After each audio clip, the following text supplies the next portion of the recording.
Më 2 prill në faqen zyrtare të Kuvendit të Shqipërisë u shfaq për pak minuta një reklam politike në favor të kryeministrit Edi Rama dhe Partisë Socialiste në pushtet. Voto 5 nga e majta në të djathtë Bashkë për Shqipërinë 2030 në Bashkimin Evropian, drejtë në qendër të fletës së votimit, PS Edi Rama shkruaj në postimin e Kuvendit, shoqëruar me foton e një pëllëmbe të hapur që do të kthehej më pas në simbolin e Partisë Socialiste për zgjedhjet parlamentare të 11 majit. Postimi propagandistik u fshi nga faqja zyrtare e Kuvendit pas pak minutash dhe përmes një njoftimi, institucioni më i lartë legjislativ premtoi pa kërkuar ndjes se nuk do të përfshihen në asnjë formë në fushatën e zgjedhjeve parlamentare. Megjithatë, përfaqësues të opozitës e cilësuan rastin e mësipër një shembull tipik të përdorimit të institucioneve publike në zgjedhje dhe e denoncuan atë publikisht. Postimi me logon e PS-s dhe numrin e PS-s në fletën e votimit e konsiderojmë shkelje shumë të rëndë sepse është keq përdorimi i institucionit publik, tha përfaqësuesi ligjor i Partisë Demokratike Franc Nuri. Mund të jetë bërë edhe pa dashje, por çfarë tregon kjo që edhe punonjësi më i thjeshtë që e ka bërë me kokën e tij, e ka bërë se është i pasgjithshëm shteti me partinë.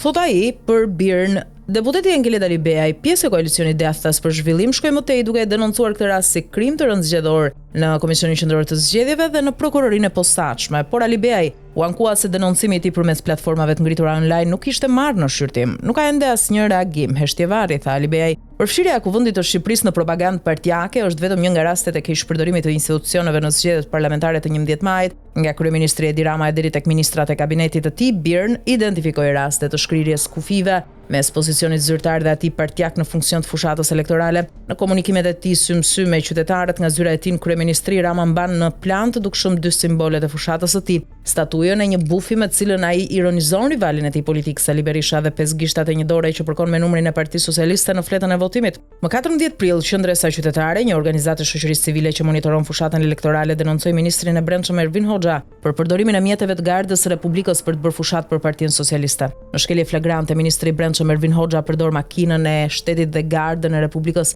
në njësi numër 1 në Tiranë. Përdorimi i makinës dhe shoqërimi i Gardës jashtë orarit punës, por në shërbim të ministrit si kandidat për deputet i PS-s me fletushka që kanë simbolet PS-s si numri 5 për bën vepër penale dhe dënohet me burg. Birn monitoroi gjithashtu llogaritë në Facebook të ministrave të kabinetit Rama për periudhën 17 mars 23 mars 2025, kur rezulton se pjesa më e madhe e postimeve të tyre lidhen me fushatën zgjedhore dhe jo me detyrat e tyre qeveritare. Në 7 ditë monitorim, të gjithë ministrat kanë publikuar së bashku 258 materiale propagandistike në faqet e tyre në Facebook përkundrejt 146 aktiviteteve me karakter ministror. Vjetre gjithashtu se ministrat promovojnë takimet që bëjnë në komunitet në zonat e tyre elektorale, duke u angazhuar pothuajse me kohë të plot në fushat. Në ditë të caktuara, ministrat reklamojnë vetëm aktivitete që lidhen me zgjedhjet e 11 majit. Ndryshimet e fundit në kodin zgjedhor kanë shtuar mbikëqyrjen e institucioneve shtetërore në periudhën parazgjedhore, duke i detyruar këto të fundit që të raportojnë çdo aktivitet publik në Komisionin Qendror të Zgjedhjeve deri 3 muaj para zgjedhjeve. Por pavarësisht kufizimeve ligjore,